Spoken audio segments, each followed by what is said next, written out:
క్రైస్తలో ఈరోజు దేవుని యొక్క వాగ్దానము ఇర్మియా గ్రంథము 31వ అధ్యాయం 17వ వచనం. రాబో కాలమందు నీకు మేలు కలుగునన్న నమ్మకం ఉన్నది. దేవుడి వాక్యం నిలిచిన గాక. ఆమేన్. అవునండి, నీకు మేలు కలుగుతుందని దేవుని యొక్క వాక్యం సెలవిస్తుంది. నీకు మేలు కలుగుతుందని దేవుడి రోజు నీతో మాట్లాడుతున్నాడు.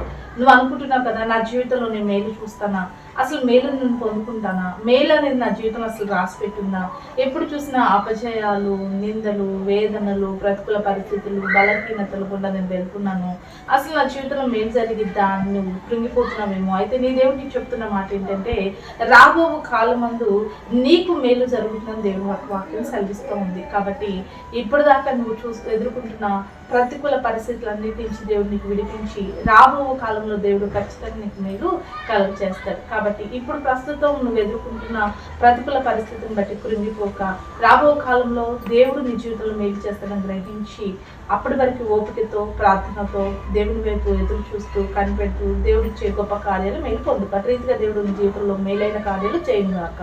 ఆమేన్. ప్రార్థన చేసుకుందామని. సకల ఆశీర్వాదాలు కారణభూతమైన మా ప్రియపరులకు తండ్రి యొక్క ప్రార్థనలు చూసిన ప్రతి బిడ్డను జ్ఞాపకం చేసుకో. నీ బిడ్డలు వారి జీవితంలో మేలు పొందుక శ్రమల ద్వారా వెళ్తుండగా తండ్రి వారు కుంగిపోయిన పరిస్థితి నుంచి విడుదల దయచే, వారి జీవితంలో మేలు పొందుకునే ధన్యతను వారికి దయచేయమని యేసు నామములో ప్రార్థిస్తున్నాం తండ్రి. ఆమేన్.